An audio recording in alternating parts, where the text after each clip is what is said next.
Imagine you're 50, you've got a big house, a bach by the beach, a shiny BMW in the driveway, a boat for the summer, and you're planning your next overseas holiday. Well, that's the dream for so many Kiwis. And for most people, it's never gonna happen. And it's not because it's impossible, it's because you're not doing the right things to get you there. Hi, I'm Economist and I run New Zealand's #1 business podcast. And just last week, one of you asked for my most brutal money advice. And in these videos, I try to be encouraging.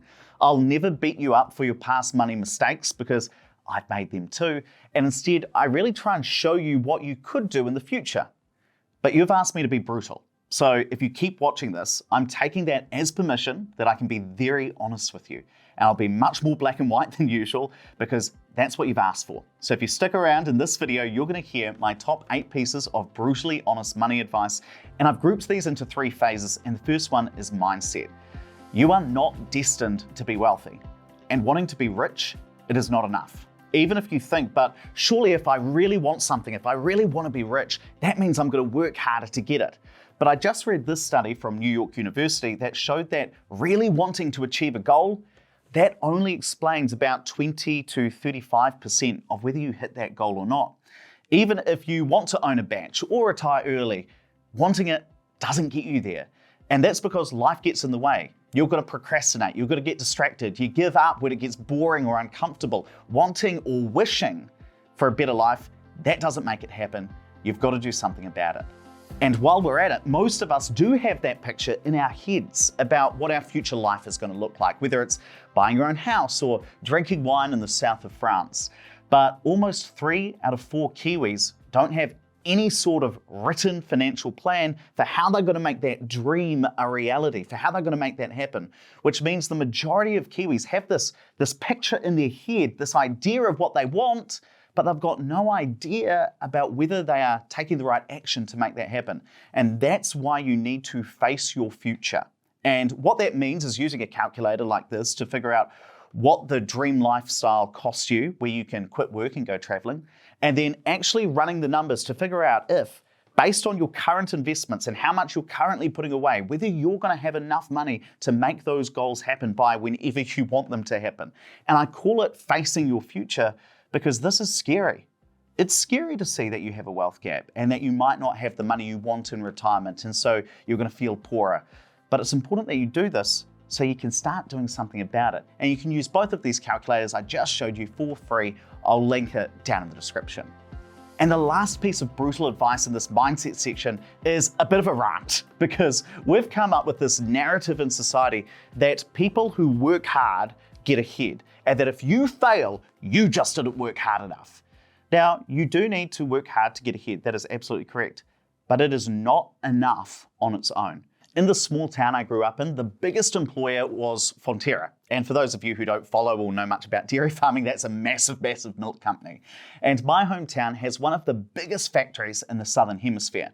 Now, if I got a job at the factory working on the cheese line, I could work hard for 45 years in the same job and not necessarily get ahead, because hard work does not always equal higher pay. Now, could you get promoted? Yes, but the truth is that promotions don't go to the factory worker who stacks the most cheese. It's the person who shows that they've got the skills to become the manager. Yes, you need to work hard, but there's something more than that. You need to make the right decisions that acquire the right skills to get promoted or move ahead. It's hard work plus smart decisions that equal success, not hard work on its own. And you can be really brutal and ask yourself, right now, am I making the right decisions that will lead me to a life of financial freedom? Yes or no? If you are, congratulations, you can stop watching this video. If the answer is no, you've just told yourself that you need to change. Now, after you get the mindset right, the next phase is sorting out your earning and your income, because you need money to invest in order to build your wealth, and it's much easier to have money to invest if you have more income compared to less income. Now, I'm not just sitting here as someone who's lived a perfect money life. I've had to be very brutal with myself over my life, because back when I was 24, I found myself horrifically in credit card debt. All up, it was about 16.5 grand. And that might not sound like a lot today, but that was a lot of money compared to what I was earning at the time. It would have taken me almost half a year to pay that credit card debt off. That's not paying my rent, not going to the supermarket, just working, paying taxes, and paying off debt.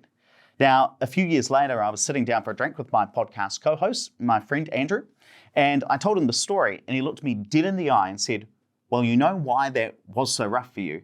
It's because there is a limit to how much you can cut back your spending, but there is no limit to how much you can earn. And within reason, that's correct. If you're earning a lower than average salary, like I used to, there is only so much you can cut back because you still need to pay your rent, you still need to feed yourself. So maybe you can only cut back your spending reasonably by 10%, but perhaps you could increase your pay by 10%, 20%, 30% over time. Now, I paid off that credit card debt long ago, but most of those debt payments didn't come from me cutting back my expenses. Instead, I had the hard conversations with my bosses, asking them for pay rises, and I used those pay rises to pay back the debt. And this comes back to what I was saying before. Yes, to get a pay rise, you do need to work hard. But my bosses at the time didn't see my hard work and say, hey, he's working hard, let's give him a pay rise. I had to ask for it. I had to take the smart but hard decision to talk to them and renegotiate my pay so I could earn more.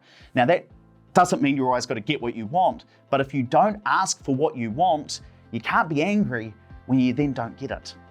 And speaking of pay, brutal truth number 5, why is it that you can have two people that both go to university, both for 4 years, and a decade later, one of them earns 90 grand and the other earns 190 grand? Well, that's the reality. That actually happens because teachers who guide the next generation, they might earn 90K a year, while a banker looking at numbers in a spreadsheet, they could earn up to 190 grand or even more sometimes. And a lot of people say that doesn't make much sense because surely the teacher's work is more valuable. Surely they should get paid more. And yes, the value of a skill matters, but so does the supply. Now, I accept that there are lots of reasons why teachers get paid less than bankers. But one thing a lot of people don't think about is the supply of teachers. A lot of kids grow up wanting to be a teacher. Not many grow up wanting to be a banker with a spreadsheet. And even if you look at the kids who wanted to do that, there are only so many people with the skills to do that job.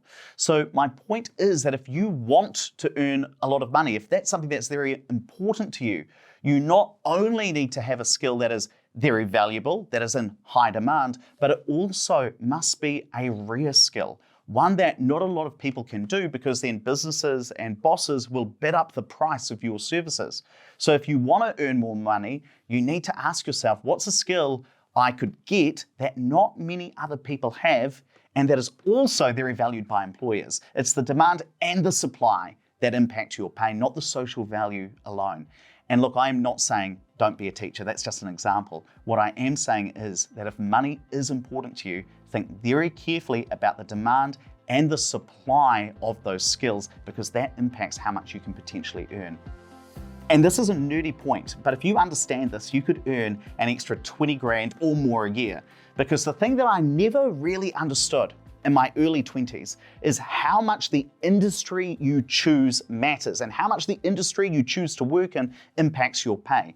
If you work in an industry that makes a lot of money, if it's very profitable, then your bosses, that company has the ability to pay you a lot more. If you work in a business that's not very profitable, they don't have the ability, they don't have the money to pay you as much. So when I was 18 or 19, I actually wanted to be an opera singer. And it turns out I wasn't good enough to make it professionally. That's the brutal truth. So I thought, I know what I'm going to do. I'll go and work in the office, the business side of an orchestra up in Auckland, and I'll do sponsorship. And what I soon realized when I was doing that is that charities, they don't have a lot of spare cash. And so they pay way less compared to other companies.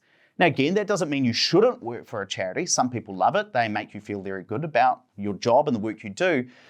But you're asking for brutal money advice. So you need to know that charities don't pay as much as working for the government. And working for the government, that doesn't pay as much compared to if you work for a business. And if you're an accountant for a big profitable bank or a big profitable law firm, you'll get paid way more than if you do exactly the same job in a small company with 10 employees. So if you want to get paid more, don't just think, well, where can I get a job? You also want to ask, well, which company has the ability to pay me more? Which industry has the ability to pay me more? And the final phase of this brutal advice is about wealth building, because you're probably not going to get rich through your job. When I was 23, I remember lying in bed staring at the ceiling one night at about 2 a.m. and asking myself, how do you get rich? How do you build wealth? And I realized that it's not just about earning more, because income is what you earn, wealth, that is what you own. So to be wealthy, you must own assets, because assets can make you money, what I call the silent salary, without you having to go to work. And that typically happens in one of three ways. Either you own a business, you run that, you earn a profit. You own physical property, that could be residential, commercial, maybe a farm, it goes up in value, you earn a rental return. Or the third way is that you own shares or units in a managed fund, they go up in value, you earn dividends. And the question is, how do you want to go about acquiring those types of assets once you've got your income up? So with a business, you typically get into this either by starting it yourself, buying into someone else's existing business, or through an employee share deal. And personally, I did the last one.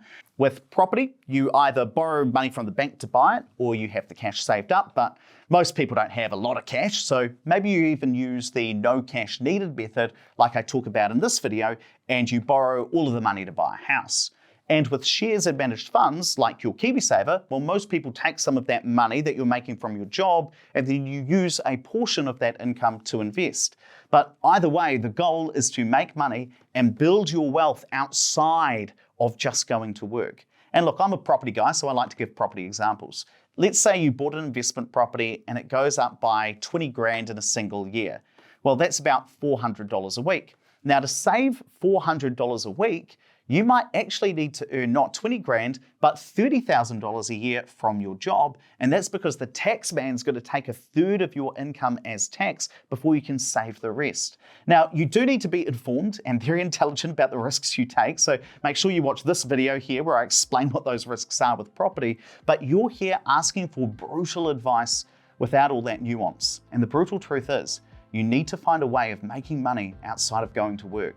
And that's probably going to come from investing. And that final brutal truth is, even if you do everything right, you can still fail. You can invest, you can do everything I said in this video and still not become wealthy. And that's because no returns are guaranteed. And I'm going to make up the numbers here just to get the point across. But if you think, what's the chance of becoming wealthy in New Zealand? Let's call it 1 in 10, 10%. Now, if you choose a high-paying industry, does your chance of success jump to 100%? No. Maybe it might go up to 20%. Well, what if you choose a high-paying industry and you gain a rare and valuable skill? Well, your chance for financial success might jump to 33%. And even if you did everything I said in this video, will your chance of success, financial success, ever get to 100%? No. And that's why when somebody says to me, well, I know a guy who started a business and he saved his money and he bought some assets and then he didn't get rich, didn't work out for him. Well, that's exactly right. The things we're talking about here and in any other YouTube video you watch, that will not give you 100% success rate.